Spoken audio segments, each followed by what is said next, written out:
Bagi Anda yang gagal bayar di pinjol, sudah berapa kali Anda disomasi oleh pinjol? Ya, apakah ada kelanjutan dari somasi tersebut? Nah, kita intro dulu 5 detik yuk.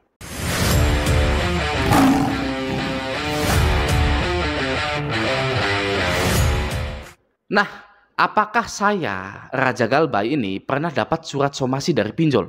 Pasti pernah. Ya pernah pastinya.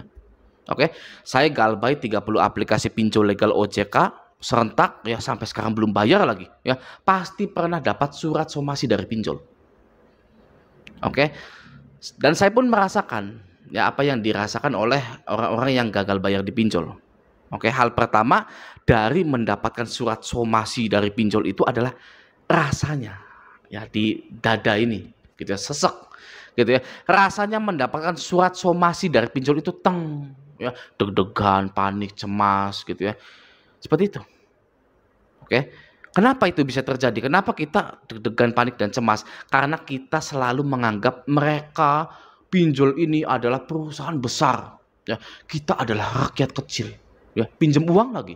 Ya sudah rakyat kecil pinjam uang di situ ya, tidak patuh akan aturan dari perusahaan tersebut gitu ya. Kita menganggap bahwa perusahaan tersebut pasti akan menghukum kita ya karena kita tidak membayar. Gitu ya, itu ya. Rasanya ketika Anda itu mendapatkan surat somasi dari pinjol-pinjol tersebut. Itu yang pertama ya.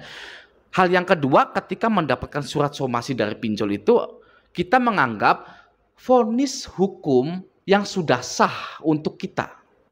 Ya, vonis hukumnya itu sudah sah untuk kita ini, ya. Kita lihat HP, lihat suratnya, lihat surat somasinya, wah, sudah ini tamat ini saya nih. Ya, gawat ini hidup saya nih, gak ada uang untuk bayar, mau gimana ini? Ya, makanya terciptalah korban-korban pinjol itu. Seperti itu. Ya. Kita menganggap bahwa diri kita sudah dijatuhkan vonis hukum secara sah oleh perusahaan pinjol itu. Ya, lalu kita membayangkan hal-hal yang mengerikan seperti masuk penjara, ya, keluarga jadi sedih, orang tua nangis, ibu kita nangis, ya, istri anak nangis, dipermalukan di sosial, ya, apalagi yang laki-laki kita merasa gagal menjadi seorang suami, gitu atau anak laki-laki yang hebat, gitu ya. Pikiran kita sudah teracuni oleh ketakutan yang disebarkan oleh pinjol-pinjol ini. Seperti itu ya. Itu hal yang kedua. Hal yang ketiga, nah dalam kepanikan dan ketakutan kita itu, kita mencari uang secara membabi buta. Ya, kita mencari uang secara membabi buta. Sudah tahu ya, babi itu haram di Indonesia ya, malah kita ini mencari uang secara membabi buta. Kenapa? Ya, dikarenakan pinjol selalu memberikan waktu yang sangat sempit sekali untuk melunasi tagihan-tagihan kita itu. Ya, jam 12 harus dibayar, kalau nggak dibayar kondar akan diancam. Ya, jam 1 harus dibayar, kalau nggak foto lagi pegang KTP ada di grup-grup sosial media. Seperti itu. Ya. Lalu para nasabah yang Galbay ini ada yang minjol lagi. Ya, cari-cari aplikasi lain untuk menutupi hutang-hutang yang ada ini, gitu ya. Ada yang nggak ada BPKB, ada yang nggak ada motornya, ada yang menggade surat tanah, bahkan jual motor, jual rumah, jual tanah, ya. Sampai yang paling sedih, mengakhiri hidupnya, ya, mengakhiri hidup orang lain bahkan hanya untuk bayar pinjol. Oke, maka dari itu beruntunglah Anda semua yang tidak perlu melakukan hal-hal itu, ya.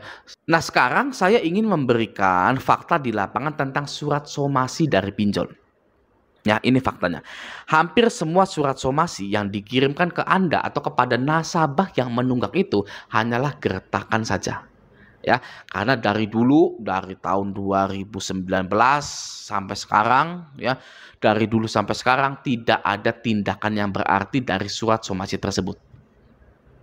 Lalu pertanyaannya, kenapa jika surat somasi itu tidak akan diteruskan ke jenjang yang lebih serius, pinjol sering mengirimkannya kepada Anda? Kenapa seperti itu? Jawabannya adalah agar Anda terus terlelap dalam ketakutan. Ya, di mata pinjol Anda tidak boleh menjadi pemberani. Ya, di mata pinjol Anda tidak boleh sadar kalau ini adalah jebakan. Ya, Pinjol ingin Anda itu terus beranggapan kalau perusahaan pinjol adalah penyelamat Anda, ya, tabungan Anda, masa depan Anda. Ya, nggak boleh kalau Anda itu tiba-tiba sadar bahwa Anda sedang terjebak pinjol, nggak boleh. Oke, yang pinjol inginkan Anda itu tertidur, ciut, melempem, mudah ditakut-takuti. Itu yang diinginkan pinjol. Ya, makanya pinjol nggak mau ngasih pinjaman kepada orang yang sudah banyak galbay. Ya, kenapa nggak mau? Karena orang yang banyak galbay itu sudah sadar. Ya, sadar kalau ini hanyalah jebakan belaka. Ya, sadar kalau pinjol itu hanya bisa menakut-nakuti saja. Ya, sadar kalau pinjol itu sebenarnya lemah, tidak ada jaminannya. Ya, pinjol nggak mau ngasih pinjaman kepada orang yang sudah sadar. Ya, karena pasti akan digagal bayar. Ya, jadi surat somasi dari pinjol itu hanyalah alat untuk membuat Anda terus terlelap dalam ketakutan. Oke, karena fakta di lapangannya tidak pernah ada nasabah pinjol yang sampai ke pengadilan dan juga hutang pinjol tidak bisa dipidana. Sudah banyak yang menyuarakan hal tersebut. Ya, hutang pinjol tidak bisa dipidana. Pasal 19 ayat 2 Undang-Undang Hak Asasi Manusia, tidak seorang pun atas putusan pengadilan boleh dipidana penjara atau kurungan berdasarkan atas alasan ketidakmampuan untuk memenuhi suatu kewajiban dalam perjanjian utang piutang. Oke ya. Nah, dan juga tidak ada undang-undangnya yang mengatur atau yang berbunyi kita para nasabah pinjol ini wajib membayar hutang di pinjol. Itu tidak ada. Ya. Dan juga aturan OJK tidak ada yang menyatakan bahwa nasabah pinjaman online wajib membayar pinjol, itu tidak ada sama sekali. Ya. Jadi apakah gagal bayar itu boleh? Boleh, jelas. Ya. Anda sudah tidak kuat lagi membayar pinjol sedangkan Anda punya banyak kebutuhan. Gitu ya. Anda wajib memprioritaskan kebutuhan Anda terlebih dahulu. Ya. Lalu bagaimana dengan pinjolnya? Nah, perusahaan pinjol itu perusahaan yang sudah tahu resiko akan gagal bayar, keterlambatan, dan lain-lain. Ya. Mereka itu sudah sadar, sudah tahu resikonya. Ya, bahkan pinjaman Anda itu sudah di-cover oleh asuransi. Sudah saya buktikan di video-video yang lalu-lalu. Ya, bahwa hutang pinjol Anda itu bisa auto lunas. Asalkan Anda mulai hari ini galbay. Ya, jadi jangan pernah lagi Anda ini merasa kasihan dengan perusahaan pinjol. Jadi jangan pernah lagi Anda itu merasa takut dengan yang namanya pinjol. Ya, jangan juga menganggap karena Anda gagal bayar maka Anda itu adalah orang yang jahat gitu ya. Wah, saya galbay ini gitu ya. Wah, saya ini jahat gitu. Jangan pernah seperti itu. Ya. Pinjol adalah orang yang baik. Ya, sudah memberikan saya uang tapi sayanya gagal bayar ya. Ada orang yang seperti itu ya, pasti gitu ya. Saya merasa bersalah karena gagal bayar gitu. Saya adalah orang yang jahat, pinjol adalah orang yang baik ya. Jangan pernah seperti itu. Oke, pinjol dan Anda itu adalah bisnis. Ya, hanyalah bisnis belaka. Tidak ada yang baik, tidak ada yang jahat. Oke, ini hanyalah bisnis. Oke, maka dari itu sekali lagi untuk menyelamatkan diri Anda, ya harta-harta Anda juga, tidak ada undang-undangnya dan tidak ada aturan resmi dari OJK yang menyatakan nasabah pinjol wajib membayar pinjolnya. Oke, semoga video ini bermanfaat. Sampai jumpa di video selanjutnya.